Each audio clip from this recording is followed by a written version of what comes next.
Ben. My name is Ben Pilgrim, Director of Operations at the Boys and Girls Club of Greater Green Bay. Some folks call me Doc Ops.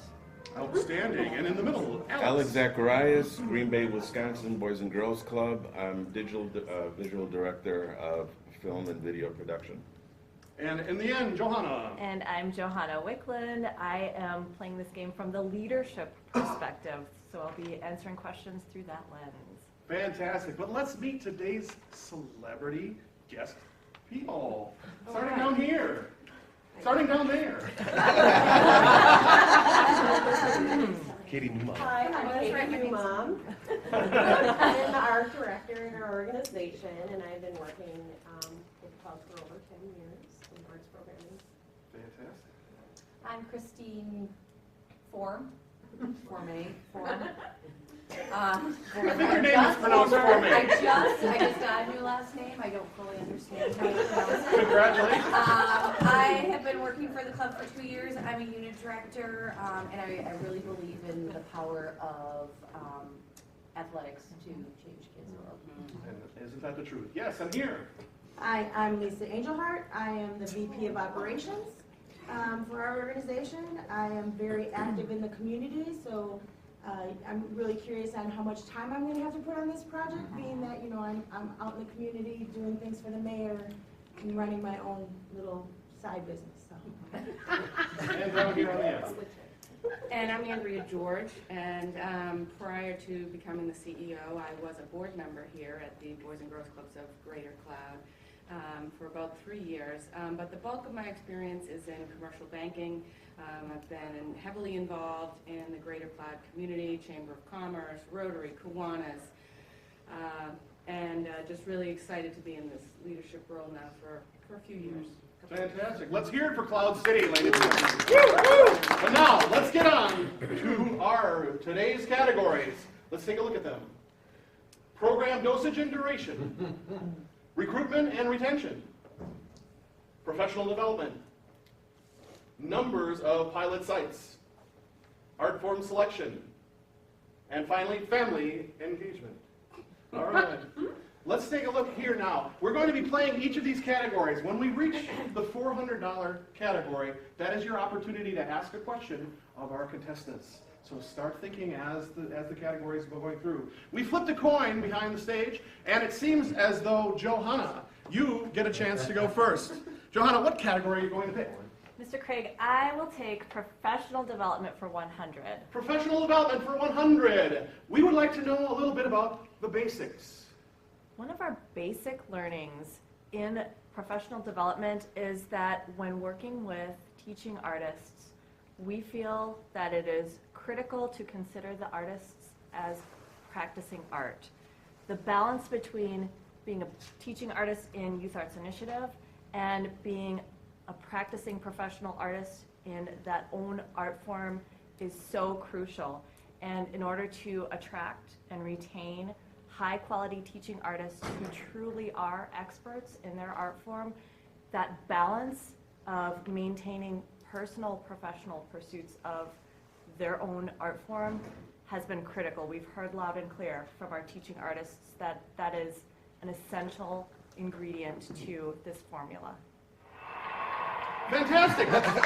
Johanna, that's close enough. All right, let's go on now down to the $200 category. In professional development, what are the next steps?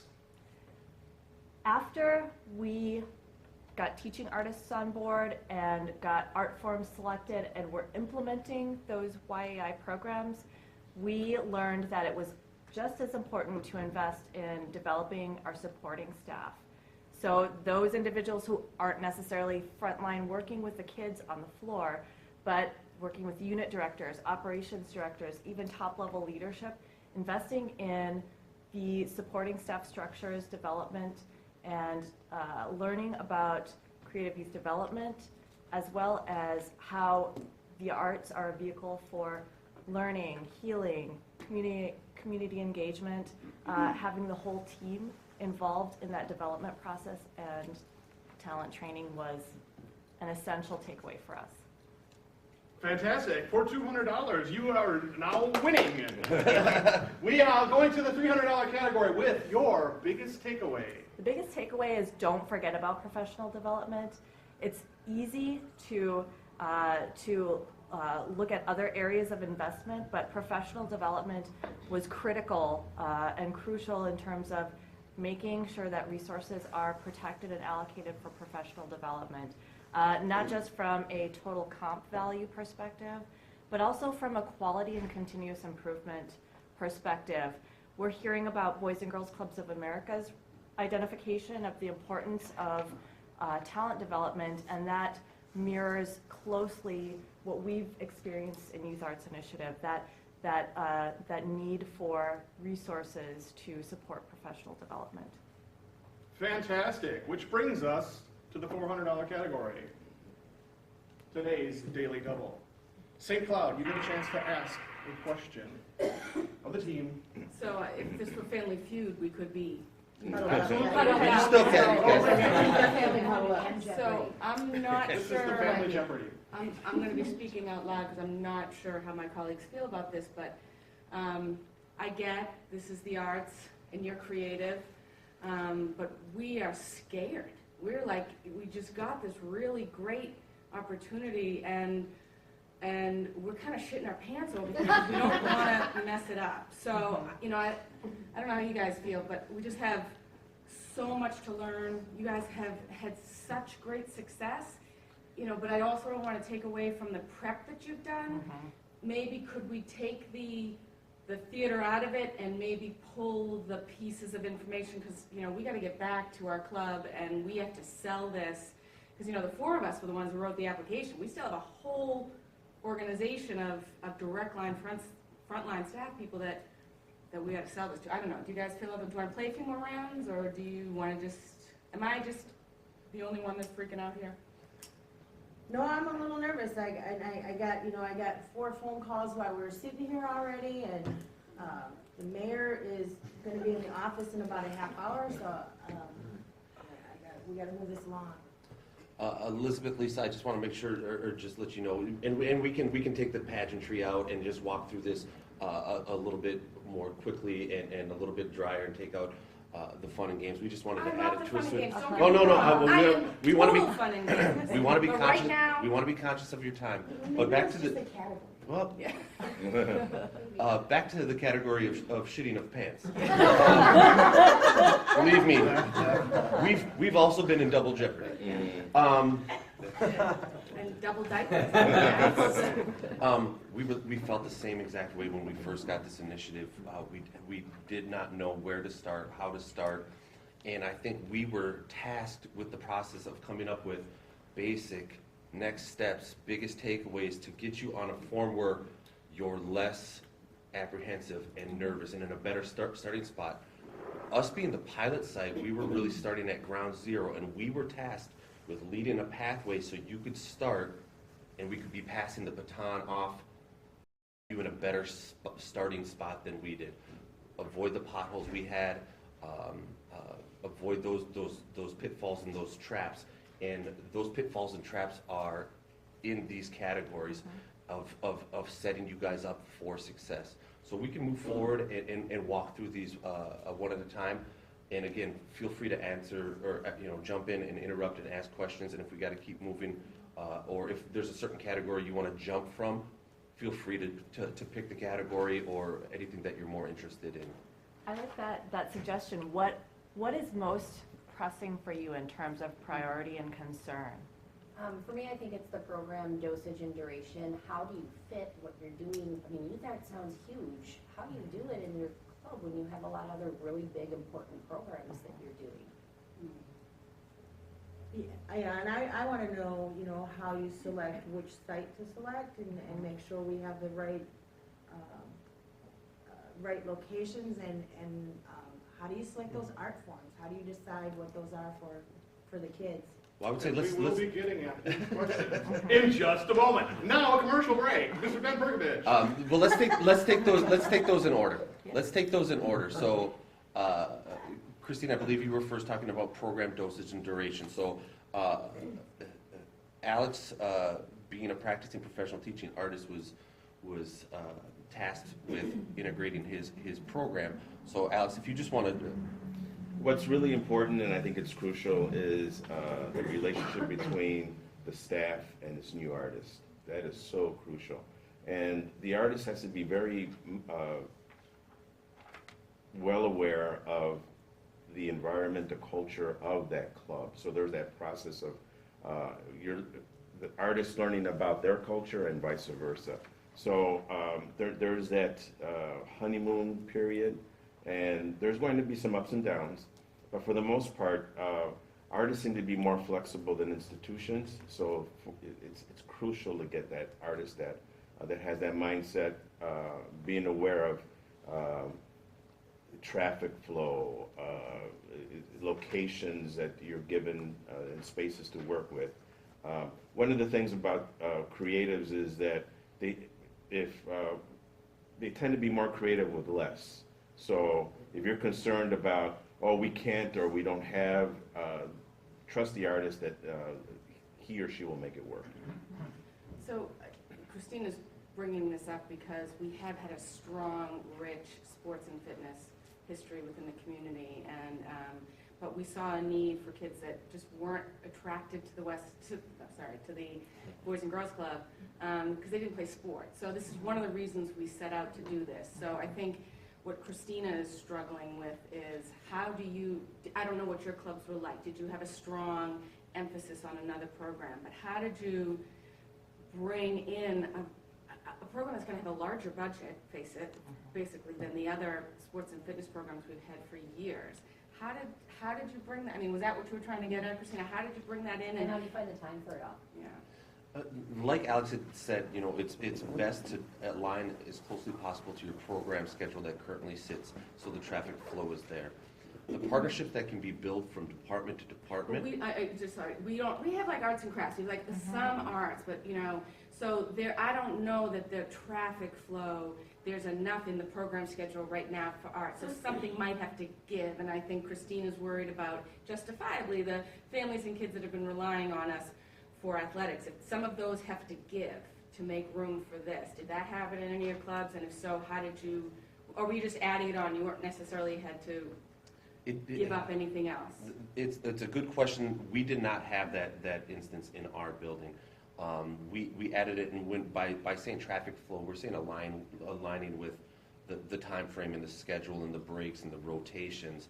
We did not draw away from any programs. If anything, we had the Youth Arts Initiative add on and partner with other departments. So, for example, Alex was working with Keystone in our leadership program. Laura in our dance program was doing health and fitness and exercise programming, bringing in Pilates and yoga and gymnastics. So there could be that athletic part of the arts. The other part of the arts, as far as in that health realm, we really think about is the overall health of our members, and that includes their mental well-being and their health that can come from working in these art forms.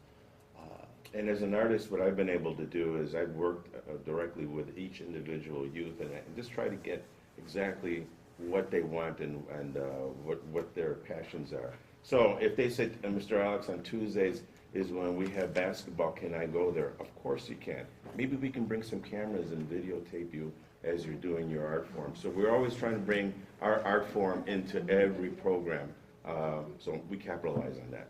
I would also add, I'm hearing that you have a concern about current workloads and responsibilities and the many hats that you already wear, not to mention the commitment to existing programming.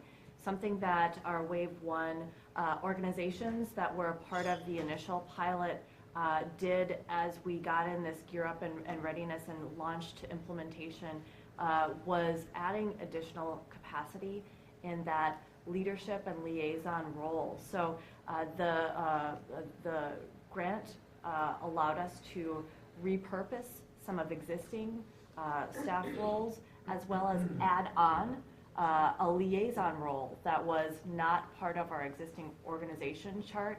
That liaison role, the workload and responsibilities are very heavily invested in the beginning of the readiness and the launch of YAI. in helping to add that capacity to the existing backbone that your organization has. So you may want to consider, is there a short-term or a temporary liaison position that is dedicated solely to this initiative? So, look, Boys and Girls Club community, it's small. People talk. We know the first round was on weekly calls for 90 minutes and then bi-weekly calls and monthly calls. So you say that. So how fast were you able to bring on a liaison? Because like I said, you know, we all have our things that are going on, and so how fast was that able to happen? We identified and brought that liaison on within just a couple of weeks of being notified of being selected. So that position was crucial from the very beginning. We did some investigation. Does that liaison role fit best with a unit director? Does it fit best with an operations director?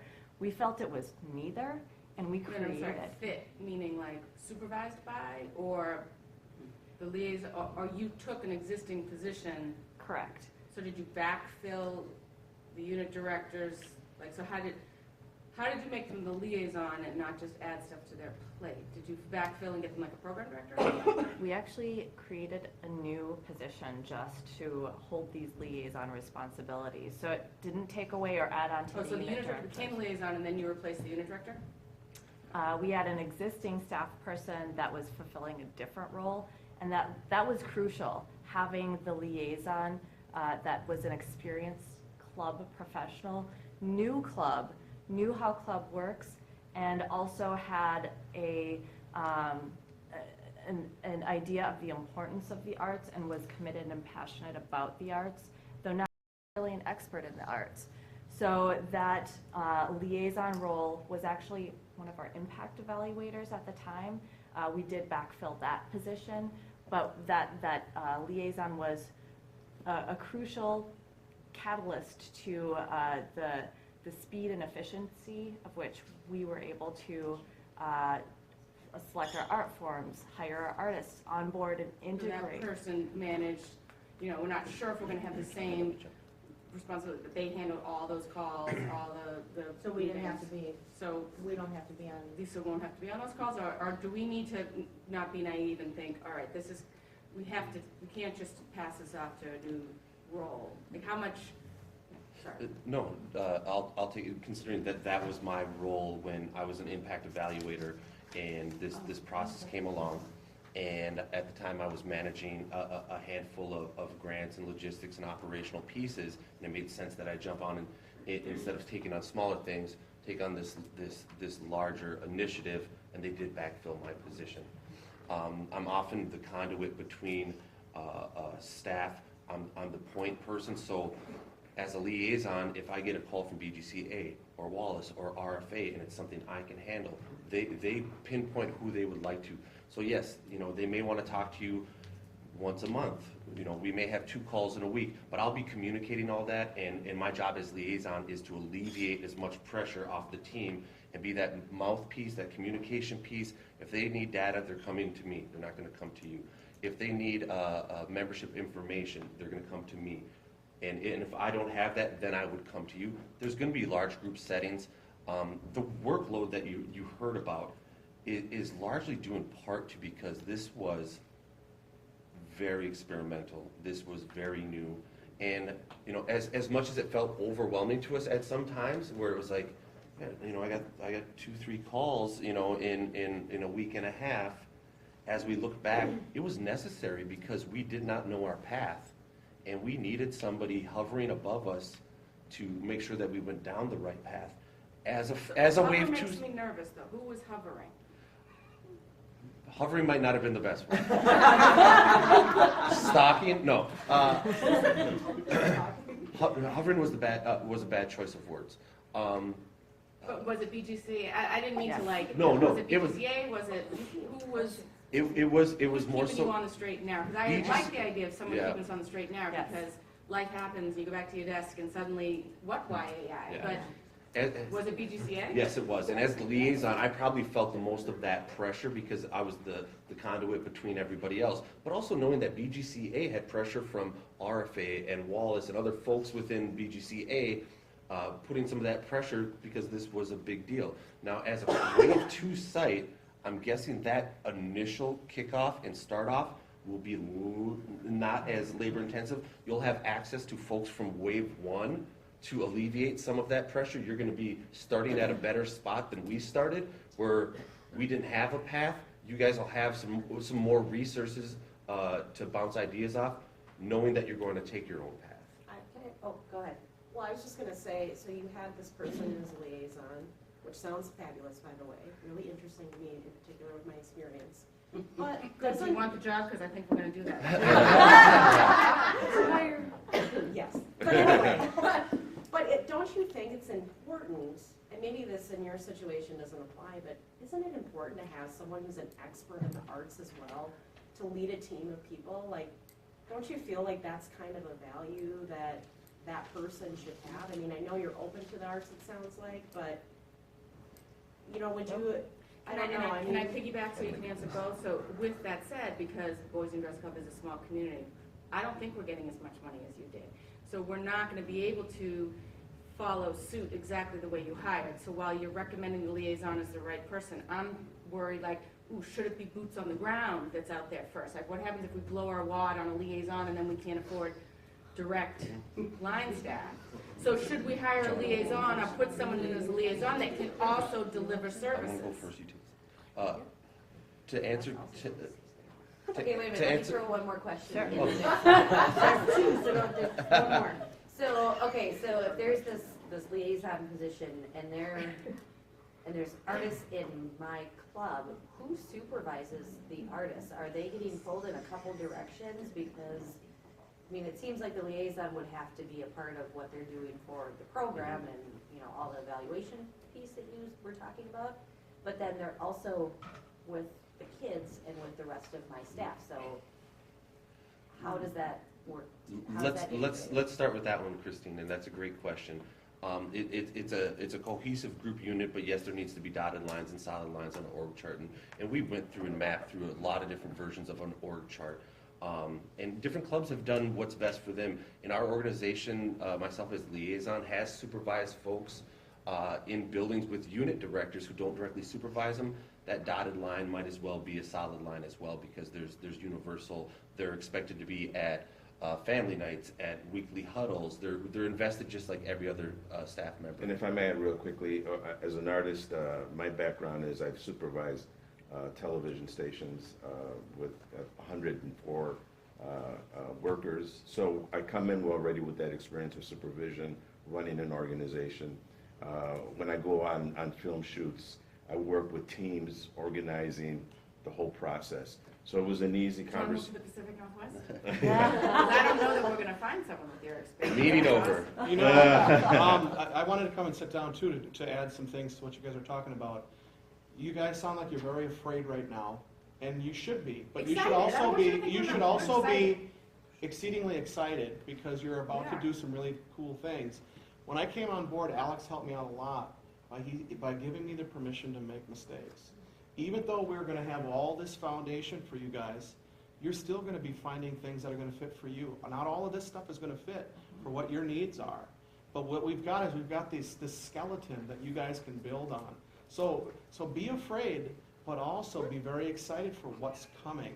Because, No, we are. I'm sorry if we give, I mean, we well, are really and excited. also you need to have a damn sense of humor. So you should have let us finish the damn game. You know, I had a feeling somebody was upset that I didn't let you finish the game. Well, But I'm so glad you sat down. all that information is there. All joking aside, I'm glad you sat down because I know you have a wealth of information to share. Absolutely. So that's what I want. That's what I wanted to hear. Now, do you report to Alex, or does how does that work? You Alex said and Alex I is helpful are too. kind of, we really try to keep everybody in the loop as much as you can, because that just makes everything flow, Do you know, both like a report machine. to Dr. Ops? We report to Doc Dr. Ops? Ops, yeah. How does And, the unit director feel about that? I know you said there's dotted, and maybe that's another conversation for another day. But I can see that being a It's program. not, and talk about permission to make mistakes. That was one of our mistakes. When we launched, we didn't include the unit director in the startup. We invested in our liaison and had leadership involved, but we forgot about the unit director, and we forgot about a lot of the direct frontline staff. We forgot about a program director. So if we were in your shoes, we would make a whole team, a whole YAI readiness and transition team that includes the unit director, the program director, the director of operations, the arts coordinator, as part of that decision-making and execution process. But as an artist, the first thing I realized is like, who really runs this place? So I knew I had to go to, there may not have been formal lines, but I communicated with our unit director, always letting them, he or she know exactly what I'm doing because they're right there with us. Just one moment to pause, just because I know we're asking, or we're getting a lot of good questions, and there's some questions that we've moved on from that had been asked and yet to be answered. All this information, all these bullet points can be presented to you, and we'll give to you in paper form and not game show form. So you'll have those basics, those pieces. Back to Katie's question about the liaison role not having an arts background. We didn't necessarily feel that role needed to be an expert on the arts. They needed to be an expert on club and youth development. These guys are the experts on the arts. I trust in them to do their job as experts, and they trust in me to lead them down the path of club experience and youth development. Although I do see some artistry in managing a project of this size, I've always enjoyed operations, programming, putting the puzzle pieces together. So there is a format for some artistry that is involved in that. I wouldn't call myself an artist, but I think it's trusting in the people you have are in the right places. So I hope that answers that question. I'm sure it does help to have some artistic background. But I really trust the folks that we brought on board to be the experts and teach me, just like I will be teaching them I about have club. a question though with that, is that, I've been working in the club for a long time. And I'm really passionate about my kids. But there's a lot of different programs that are going on in the club, and how do you convince people that this isn't just as important as everything else? Because you can even see, like, just with our team, and I love everyone on this panel dearly, but there's a lot of competition going on, and there's a lot of people within our organization that just don't value the arts. Like, we can't come up with this proposal because we do see a need for it, but it's not necessarily something that everybody gets, if you know what I'm saying. Like, they just think it's like, I don't know, arts, just arts and crafts. But I see it, this is something that can really transform kids and lead them down a path to a career. So how do you get there? If people are really like just stuck as like, this is something that's over there and it's not as important as other things, like how do you get them on board? We went down that path as well, and arts wasn't one of our priority programs. It was a great core program, but our pillars were academic success programs, and in terms of dosage and numbers, our sports and athletics programs served larger numbers of kids. So one thing that we did after feeling out and trying to figure this out ourselves was affirm several of those flagship programs, with arts being equally as important as a sports and fitness program and as an academic success program. So we had those flagship programs, raised the bar for everyone, and said these are all priorities, they all have equal weight, and they all serve a need, maybe serving different kids or different age groups with different outcomes, but just as important as the next program. And that really helped our staff who weren't involved directly in implementing Youth Arts Initiative programming see that they were part of this raising of the bar in terms of high expectations and many of the other guiding principles that are found in YAI. Those apply across the board through our youth development practices. And as an artist, I found to be able to break down the barriers, the one simple question I would ask is, what's your art? And everybody responded in some shape or form, either they played band in school. There was always a connection. There was like, oh yeah, I'm an artist as well. So that broke down a lot of the barriers. And I also went for them for help. Hey, I've got this idea for a project. So at the end, they were part of the whole planning. So who needed the most convincing in your organization? Good Who was question. like the And at least person who it's was been like, holding on to Look, I got a question question, here. I think it's and no offense, but we're in She's the, one of we're in those the, I'm a little nervous, Andrea and I are over here talking in the corner about whether we've chosen the right locations for this project. Like, what goes into picking the locations, because I think we still have time if we wanna go back to Val and BGCA and say, you know, we made a mistake, we need legacy versus a school club. And then, how did you guys pick the art forms? You know, like, I like dance, so am I just gonna put a dance studio in one of my clubs? How do you guys? Johanna, you want to handle this, tackle the sites, and I'll. Absolutely. So we know you have 3 traditional standalone sites, 9 school-based sites. Space is one of those big considerations. So will you be able to dedicate space for your art program? So when you say dedicate, like, you mean like during those, Can't be you know, multi-purpose? like 1 to 4 it's dance studio and, 4 to 8 it's the gym? That can work. That's not ideal. If ideally space will be used for that art form, but that's not to say it can't work if that's not an option. What we've learned is that during that time that program is running, it has to be exclusively available for that art form. If it is a multi-purpose space, it can work. And the reality is that's how most clubs make it work. So don't rule it out necessarily if it can't be exclusive for the arts, but it sure makes it a lot easier on the artists and the youth if it can be. One of the reasons you. I'm going to have to settle the show here right now because it's time for us to go on to our next program. But ladies and gentlemen, you can all at any time contact us with phone calls. Hopefully we'll be keeping that chain going. And again, chill the hell out because it's going to be a fantastic ride. All right. Oh, you did. I started it when we started the game. Okay, we were going by that clock. I thought we had more time. Yeah. I'm really worried about the Chill the hell out.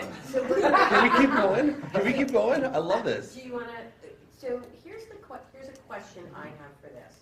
So in the conversation in prep, we said there are certain foundational things that were close to non-negotiable that through the continuous process and the insights, I have not yet, I don't understand what is non-negotiable from the conversations that you all are having. So what I want to ask for a moment is, maybe I misunderstood, are there some things which are non-negotiable? I mean, we had so much experience across the sites that, like, no, these are the things you should do, and then here's where discretion emerges.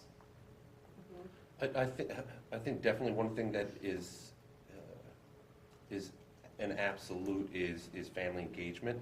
But I think how your org is set up and how you already do that dictates a lot of that. So I would say that that's an absolute necessary, but I think there's the layers of how that happens. And we would have walked through and say, how do you incorporate into what you're currently doing? How do you incorporate families into the element of culminating events? The art form selection, I would have loved to answer that question, because that was something. Answer that question. Something that it has to be an absolute is it has to be youth driven. So you are surveying your club members in that age group, in that demographic, specific to that site and that location. Because what's right for one site might not be right for the other site. And also having that flexibility. If kids come back and they say, I want to write songs, I want to make music, I want to record music, I want to perform. Well, you're not going to do a performance. You're not going to do a record. Wrap that up into a bigger ball, and so you can be a little bit more versatile. It's youth driven. You also have to look at your talent pool, your area of town. What do you have at your hands, knowing that if it's an art form that the kids want, but realistically you know that you're not going to be able to draw, you may have to be prepared to go to your second option and convince your kids that it was their first option. And most importantly, I think as an artist, I may know all the tricks of the trade of my artistry, but the most important thing is being able to work with youth. Having that experience, or at least having that passion, because at the end, that's what you're serving first, is that youth. I would jump onto that too, and I'm sure Alex would agree, is those personal connections you make with those kids and the relationships you build. And one of the things I would suggest when I came on board is you spend a couple of weeks. I spent weeks developing the best graphic design program that I could ever have, and then when I stepped in the club, threw it away. Spend that same amount of time getting in there, talking with the kids, rubbing elbows, meeting everybody, and build those relationships, because that becomes the foundation of your own classroom. So each of these components has their own foundations within them. Well, that's good to know, because that is a core of our organization. We really stress relationship building, and we have been a little hesitant about bringing professional artists in. Like, we want to be able to say, hey, if they don't have experience working with young people, I don't care how successful they are. We can't hire them. Like, we have to put a stake in the ground, and I just, You wondering- might hire someone that does not work.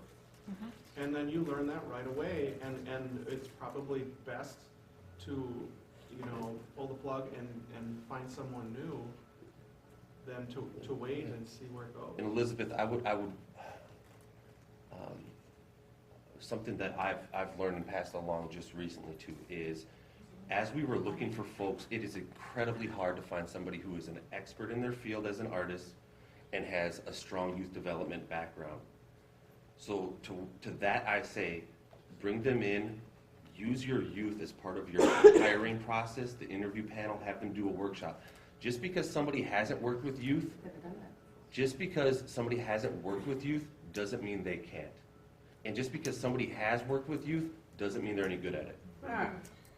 So, Did you hire anybody with the former?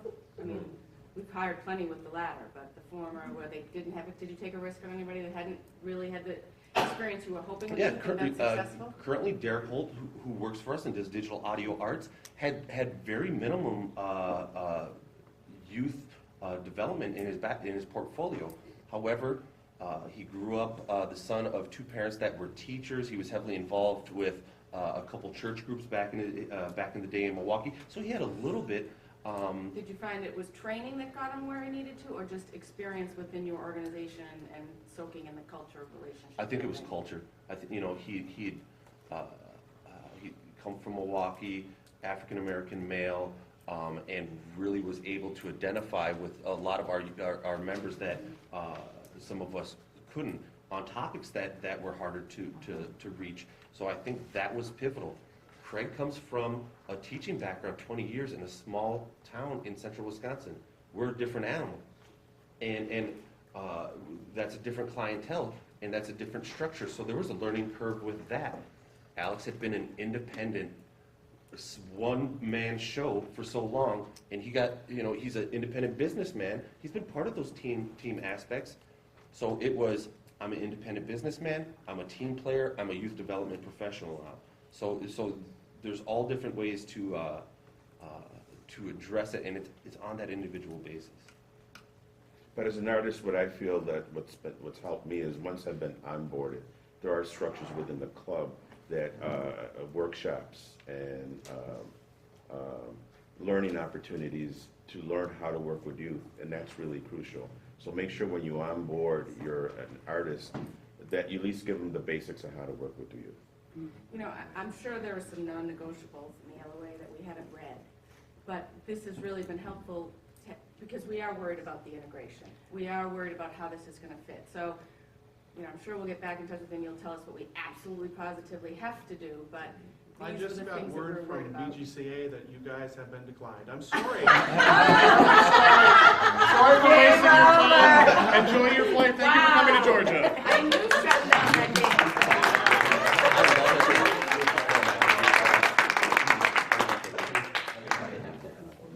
I figured they would. I love that you guys blew up the format. I love it. We hated to. I had No, to.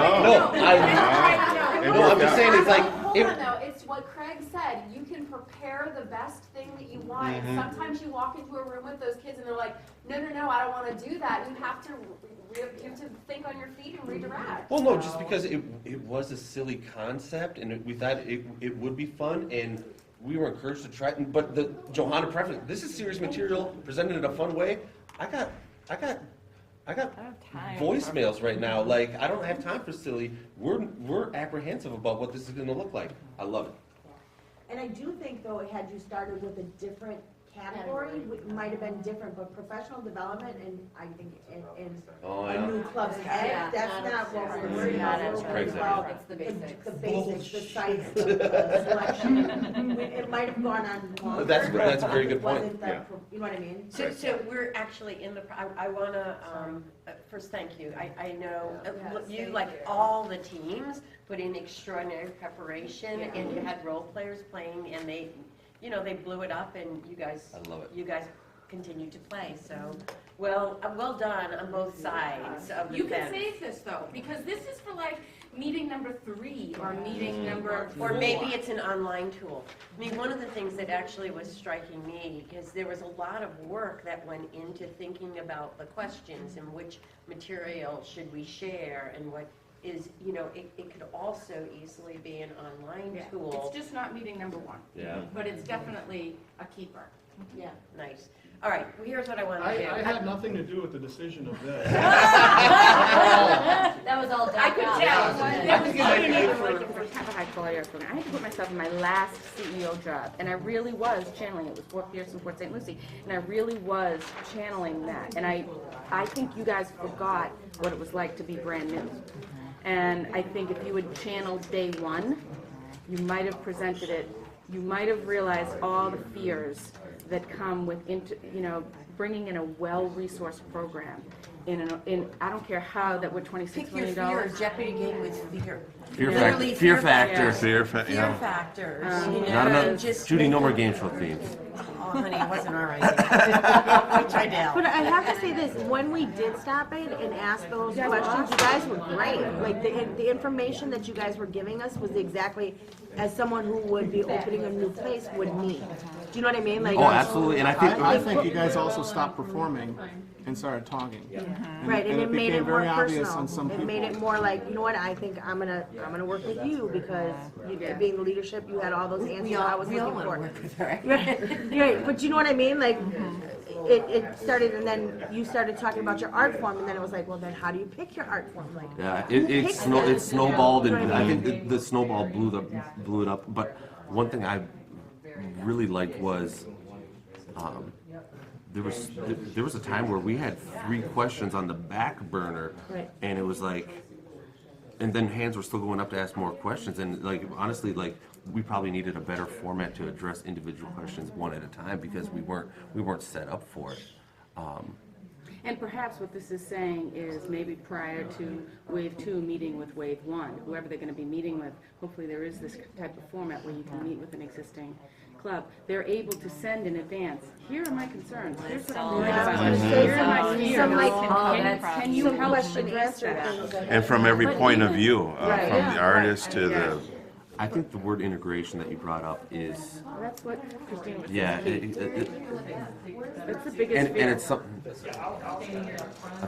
Yeah, I think that is the biggest fear, and that's ground level, that's programmatic level, that's budgetary. There's so many ways of how you integration that you could theme a whole presentation all Well, around. not just the program, but the staff as well. So we all know there was issues with our artists coming in, Making different hourly making, wages. yeah, and being able to leave whenever they wanted versus everybody else having to stay. Like, there were those Well, issues. that integration clearly, I think we found as Wave 1 folks, that could make or break your program, Yeah. you know? And so the Wave 2 coming in, going into it as Wave 1, it was so like, okay, like, I had a lot of faith, and part of it was because Katie as our liaison had been a unit director, so she already knew the whole of program at club, but it was like, how do we take this huge monster that's gonna get a lot of time and a lot of attention and a lot of money, this massive thing, and fit it into this super complex thing that we're already doing without making these little, And making so I'm them gonna, can smaller I than pause they you are. guys for 1 second? Only because I think the conversation you're having right now, which is what is it that Wave 1 and Wave 2 sites need to talk about, is an important conversation that I think would be useful to have with the entire group. I mean, can you just hold those thoughts for a sec and step back to how Green Bay interacted with you, how they answered your questions. If you could just stay in for a few moments, the exercise and feedback for them on, were they clear? How did they answer your questions? How did it thought they were go? super Oh, I clear. thought it was think fabulous. Let's just spend a few My minutes on that anxiety because level was literally going down, and I wonder. I do like the idea of the theatrics because it's an art program, you know. And I think we have to feel vulnerable, and you know, when you're up there and you're making a funny, whatever. I don't want to say fool out of yourself because you weren't, but you know what I mean. I think that's important. But I wonder if it was in a format that took into consideration your first days. So maybe it was a skit that acted out all the fears that we actually That's had. brilliant. The unit Yeah, director that's brilliant. in their office saying, "Oh, meet your new artist because you did it wrong. You didn't involve the unit director. Here's your new artist. Oh, and by the way, she's making $50 an hour. Make sure your game room director doesn't find that out." Or something. You know what I mean? Like all those Brilliant. things That would be fun to do. happened. That would be Because I love first the day fact that perspective. arts Or even a short video. A short used video. an art form. Because I think Love this it. is What a what cool starts. idea. This is what changes an organization as well. Is I like you know that. when the arts become part of the culture. You know, it's, you know, I don't know, I just think it was great and brilliant that you were trying to have your first meeting introduce a topic around an art form creatively. Although I will say this, as a non-arts person, that would, if there was that skit going on, that would ramp up my anxiety Yeah. because I'm not feeling like I'm getting. I want these people who have done this to give me the information that I need to be successful. And I guess I was thinking that, if it was a short skit, it And would then give you question permission to let all those fears Short- out. okay, yeah. You know what I mean? Like, oh my God, they're in my head. Yeah. That, you know, not so much from the art form, but like to Yeah, how they know what we articulate were your thinking. fears. You know Like, what I how mean? do they know that I'm Like, worried about which that? makes us then go, oh, so obviously they had the same issues that we were I thinking. love first day perspective. And the options, it can be either video or theatrical or whatever. Right. But the message is, look at the disasters that can And it could happen. come from the list that they send you. Right. Here's what we're worried about. And here's what we're concerned about. How did you deal with this? And the fact that you made mistakes along the way, and it was okay, and you guys ended up okay. It was a struggle, The and so best that thing we you said know, was you know, made the it mistake is a around not struggle. including unit directors, program directors. So, the other thing that, we kind of brought it up before, but I think even with all of the presentations that were done, is that authenticity is kind of the key to making people feel at ease and comfortable, and when you can just kind of like be yourselves and be in your natural. I think Craig was being himself. well, yeah. So you guys said that as it went along, your anxiety level was coming down, right? So what is it that they did to They were bring your? honest. They were They were honest. honest. They were, What else? They admitted they had mistakes. great answers, so they obviously were you guys were very prepared because the answers were there. We just needed to pull the questions. You know what I mean? Like, Speaking from your perspective, so a lot of times you're like, as an artist, this is my perspective. Right. As a person in leadership, as a liaison, because I think like, you know, we kind of had a pairing, Right. of each one of you kind of reflected back. And I think when you can see it from, you know, your mirror's perspective, then it kind of maybe a little bit more personal. Well, and I think the person's perspective as an artist, literally trying to channel my old CEO role, I was like, oh, good, he's normal, you know, and he's gonna connect with a lot. They don't know much. They don't know either. No, but when you use the word the creatives, I mean, you say the word creative people, and it conjures up all kinds of images that are very different for different True. people. You were relatable, you were accessible, and I was like, oh, I could hang out with him, you know, I totally like. agree with that. Like, I think, you know, because even in this situation, like, I was thinking back to, like, the first meeting, like, when Edwin and Valerie were at our club, and thinking about, like, you know, yes, I was a person who was, like, I was, like, this person that they put on the page, basically, like, I was like, yes, all excited about it, but at the same time, I was like, who are gonna be these people? And how is everyone else going to accept them? Because there is kind of, like, this stereotype in artists, but then there's also a continuum of, like, fits in place. Yeah. And I think like, You picked the right panel too. I mean, I think there was a risk that you wouldn't have artists on there. Like some people would have just brought leadership because there was leadership. Like, I think it was great that it was dominated to artists, and because I don't think you're in operations, right? She's an artist in the background. Oh, okay. She's in some kind of crazy band. Not only did you pick a diverse panel, you gave the diverse panel the time. Right. So there was, there's a lot that you communicate about this program, not in what you say, but in that, like starting with a skit communicates something about this being the arts, right? Who you bring to the table communicates about this program. The way that you guys related to each other and talked to each other authentically will communicate something about this program. Equal time for everybody. This was not, Ben using the liaison. Let me tell you about the program, and these guys are going to offer color commentary, right? It was your shared story that you guys communicated, and that was also pretty powerful because I think these guys. I don't know. You tell me, but probably walked away saying, "Wow, all of us have a really key role in making this work." I think you guys asked a poignant and probably the most pressing questions you could, being in that stage, and I went through a flashback. When Katie's like, why doesn't the liaison have an artistic background, and all the integration questions, and how did you pick the art forms, and we plotted out some basic knowledge, next steps, biggest takeaways. But that was a complete flashback to week one, and Edwin walking in the door, and if Edwin would have walked in the door and tried to play a silly game with me, I would have been like, what do you like?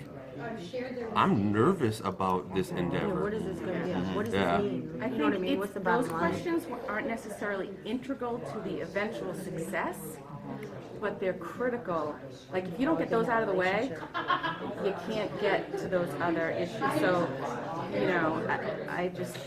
I kind of, it's almost like dating. It's like, is this guy or does she, like initially there's a lot of fear. And there's a lot of questions. I wonder, is he going to call me back or is she going to call me back? So I think addressing those fears, I think, is crucial.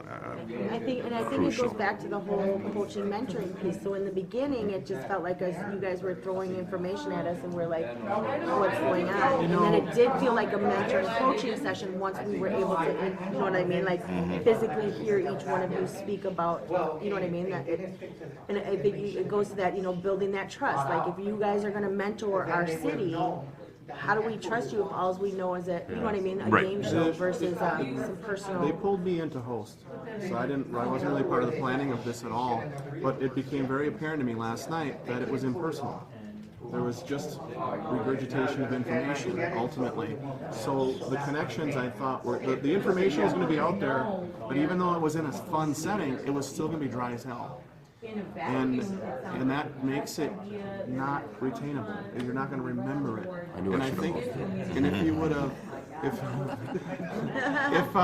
I think we would have really pitched or went directly with the, made it more personal and made it more honest, right from the start. I absolutely agree. You pick the categories. I love the conversation piece. I love it being led by you guys with questions. I think if we were to walk into a wave one, and chances are any amount of a group of us will, walking into a wave two site with them saying, these are the balloons that that are floating over our heads, and then let's have a conversation about it. Let's help put you at ease. If not at ease, let's describe our journey through that, and hopefully that will help you. Well, and I think the coaching and mentoring thing that we did back on Tuesday gets to the heart of this, because I noticed my anxiety level started going down as soon as you said, oh, we made some mistakes. And to be able to admit that and say, and this is what we would do, those dotted lines became solid lines very quickly. That put me at ease. I was like, okay, so mistakes are going to happen, but we can get through it. That it's not perfect from the beginning. So Yeah. The interesting challenge that you have. So any story with an intention to achieve an outreach, which, so intention to get funding, intention to build a community partnership, intention to start up a Wave 2 site. It has to start with them as opposed to start with you, right? And yet the content of the story is the work that you've done. But nonetheless, it has to start with where they are and what they need. The only thing that you have to be careful about and that you have to balance is that they don't know what they don't know, right? So absolutely, you have to start with the list of questions they send, where they are kind of emotionally about this, what's happening in their clubs, because that's the world they're going to have to implement this in. But it is also useful to think about what are the critical things they need to understand about this program, about what you did, that they may not know enough even right now to ask about, right? And that kind of bridges into this conversation about what is it that Wave 1 sites have to kind of keep front of mind to take to Wave 2 sites. But we can play this all the way out to the end, but a really rich dialogue that's rooted in their questions, I think gets you an enormous part of the way down the path. You just have to make sure that you're also conscious that there may be some things you need to share with them if they don't know what to ask about. I think what you just hit on was, and I wasn't sure how the game was going to be played. If you would let us pick the categories, I thought we were picking the categories, and then all of a sudden you picked the category. We could have totally. Because I was thinking, all right, if we get to pick the category, I'm going straight to 400 to ask questions. You know what I mean? But I might have been polite, started at 300 just to get, see what you did, and I would have gone to program and dose. To your point about That would have been starting, a like game if changer. we It would have been interactive. Yes, if we had asked the questions versus you, the game might have survived and made sense. Gotcha. For meeting number 1, I think there's a place for it, period. But if I'm surprised when you went and asked, I thought we were the contestants, and we were going to be saying. Jeopardy format too. It was like, did you give the answer and then you reply in the question? I'm like, we don't have any answers. How is this going to work? It was Jeopardy in video format only, not in the rules. I would also think that if you could keep things digestible, just like, boom, this is what this suggestion would be, because when it went on and went on and went on and went on, that's too much to really take in. And as far as, give me this, what is the basic thing I need to know? Make it as short and sweet and as direct as you possibly can, so that it means something. But what I noticed is that the more we converse, we started building a relationship. Because I was looking at your body language, so I think that's what we need to do is connect. And I do think the slide that you guys used, I thought it was a dense slide, the 10 principles, that there was too much per slide, per se, but I like that you had picked out the few. Like, even if you put that up there, so, because, Judy was worried we weren't getting the non-negotiables. Like, this is about, well, at least your wave was about implementing the 10 principles. We're not sure if this is still research. It's wave 2, I'm not sure. But to put the 10 up there and say, yeah, there's a lot of shit you got to do. But here's from our experience, these were the ones that were critical when we first started. And even that might be too much. I don't know. But it would enable you to keep, if this is going to be research still in wave 2, it enables you to at least make sure the group knows you do have some non-negotiables. I am kind of curious as to why they're not up there. What? Principles, the 10 success principles. Like, I know that they're probably baked into all your answers, but These categories were based off the work stream of the design elements, which was based off of. Work stream of the design elements. There was a work stream that came up with the design elements for YI, Okay. which was based off of the Operationalizing the principles, how the principles actually Just so you guys know, so that was one of my questions, like, what is this whole thing with these 10 principles and how does it really fit into the Boys and Girls Club culture? Do you know what I mean? So that was one of those, so as you guys were talking, obviously I took notes, but that would be one of those things they would ask. Even reading the information that was sent to them, we still want somebody who's practicing it to say how it works. I think the hard part for all these things too is not knowing exactly what you know and don't know, and Yeah, I mean, and that's for every group. Well, We're and trying- also we don't know what way to